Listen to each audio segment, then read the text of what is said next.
Bismillahirrahmanirrahim. Alhamdulillah wassalatu wassalamu ala rasulillah Muhammad bin Abdullah amma ba'd. அன்புக்குரிய அல்லாஹ்வின் நல்லடியார்களே, அன்பு சகோதரர்களே, நாம் வாழ்கின்ற இந்த உலக வாழ்க்கையிலே நன்மைகள் செய்வதை விட அதிகமாக பாவங்கள் செய்யக்கூடியதாகவும் அதே நேரத்தில் தீமையின் பக்கம் செல்லக்கூடியதாகவும் இருந்து கொண்டிருக்கிறோம். இப்படி முதலாவது நாங்கள் தொடர்ச்சியாக பாவங்களை தெரிந்து கொண்டு செய்து கொண்டிருக்கின்றோம், அல்லது பாவமென்று உணராமல் செய்து கொண்டிருக்கின்றோம், அல்லது பாவம்தான் என்று எங்களிடம் உணர்த்தப்பட்ட பிறகும் உணர்ந்து செய்து கொண்டிருக்கிறோம். இப்படி இருக்கின்ற இந்த சந்தர்ப்பத்திலே நாங்கள் செய்கின்ற பாவத்திற்காக வேண்டி இறைவனிடத்திலே தௌபா செய்து இஸ்திஃபார் செய்து மீள வேண்டுமா என்பது எங்களிடத்திலே ஒரு கேள்விக்குறியாக இருந்து கொண்டிருக்கிறது. ஏனென்றால் இந்த உலக வாழ்க்கை என்பது நிரந்தரமான வாழ்க்கை கிடையாது. நாளை மறுமை வாழ்க்கை நிரந்தரமான வாழ்க்கையாக இருக்கிறது.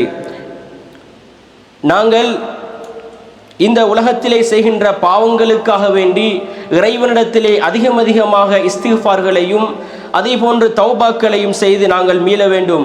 நபிகளார் ஸல்லல்லாஹு அலைஹி வஸல்லம் அவர்கள் இந்த உலகத்திலே வாழ்கின்ற பொழுது ஒரு நாளைக்கு 70 தடவைகளுக்கு குறையாமல், இன்னொரு ரிவாயத்திலே 100 தடவைகள் என்று வருகிறது, 70 தடவைகளுக்கு குறையாமல் இறைவனிடத்திலே இஸ்திஃபார் செய்யக்கூடியவர்களாக இருந்திருக்கிறார்கள் என்று வருகிறது. சூரா ஃபத்ஹ் 2வது அத்தியாயத்திலே லியக்ஃபிர லக்கல்லாஹு மா தகத்தம மின் தம்பிக வ மா தஅக்கர், அல்லாஹு தஆலா ரசூலுல்லாஹி ஸல்லல்லாஹு அலைஹி வஸல்லம் அவர்களுக்கு கூறிய அந்த விடயம் என்ன தெரியுமா? மா தகத்தம மின் தம்பிக வ மா தஅக்கர். நபிகளார் ஸல்லல்லாஹு அலைஹி வஸல்லம் அவர்கள் முன் செய்த பாவங்களையும் அதே நேரத்தில் பின் செய்யக்கூடிய பாவங்களையும் மன்னிக்கின்றதாக அல்லாஹு தஆலா அல் குர்ஆனிலே உறுதிமொழி அளித்து விட்டான். இப்படி உறுதிமொழி அளிக்கப்பட்ட இந்த உத்தம நபியே ஒரு நாளைக்கு 70 தடவைகளுக்கு குறையாமல் பாவ மன்னிப்பு தேடுகிறார்கள் என்றால் நாங்கள் ஏன் செய்யாமல் இருக்கிறோம்? நாங்கள் முன்பின் பாவங்கள் மன்னிக்கப்பட்டவர்களா, அல்லது நாங்கள் சுவர்க்கத்திற்கு நாங்கள் நன்மாராயம் கூறப்பட்டவர்களா? இல்லவே இல்லை. நாங்கள் சற்று ஆழமாக யோசிக்கின்ற பொழுது எங்களுக்கு விளங்கும், நாங்கள் உலகத்திலே செய்கின்ற இந்த பாவங்களுக்காக வேண்டியும் நாங்கள் உலகத்திலே செய்கின்ற இந்த தீமைகளுக்காக வேண்டியும் எங்களுக்கு அடுத்த வாழ்க்கை பர்ஸஹுடைய அந்த கபருடைய வாழ்க்கையை நாங்கள் நினைக்கின்ற பொழுது, ஒரு கணம் சிந்திக்கின்ற பொழுது நாங்கள் எந்தளவு இஸ்திஃபார் இறைவனிடத்திலே செய்ய வேண்டும் என்பதை நாங்கள் புரிந்து கொள்வோம். நபிகளார் ஸல்லல்லாஹு அலைஹி வஸல்லம் அவர்கள் சொன்னதை அபூ ஹுரைரா ரலியல்லாஹு அன்ஹு அவர்கள் அறிவிக்கிறார்கள். சமிஅத்து ரசூலுல்லாஹி ஸல்லல்லாஹு அலைஹி வஸல்லம் யகூல், நான் செவிமடுத்தேன் ரசூலுல்லாஹி ஸல்லல்லாஹு அலைஹி வஸல்லம் அவர்கள் கூறியதாக, வல்லாஹி இன்னி லஅஸ்தக்ஃபிருல்லாஹ வ அதூபு இலைஹி ஃபில் யௌமி அக்ஸரு மின் 70 மர்ரா. வல்லாஹி இன்னி லஅஸ்தக்ஃபிருல்லாஹ வ அதூபு இலைஹி ஃபில் யௌமி அக்ஸரு மின் 70 மர்ரா.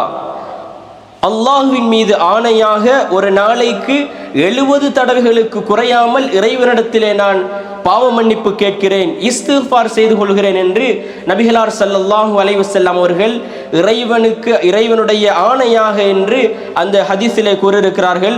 இந்த அளவு அவர்கள் இறைவனிடத்திலே அவர்கள் செய்த அந்த பாவங்களுக்காக வேண்டி பாவ மன்னிப்பு தேடியிருக்கிறார்கள். எனவேதான் இந்த ரமலான் என்பது எங்களுக்கு பெருமொரு சந்தர்ப்பமாக அமைகிறது.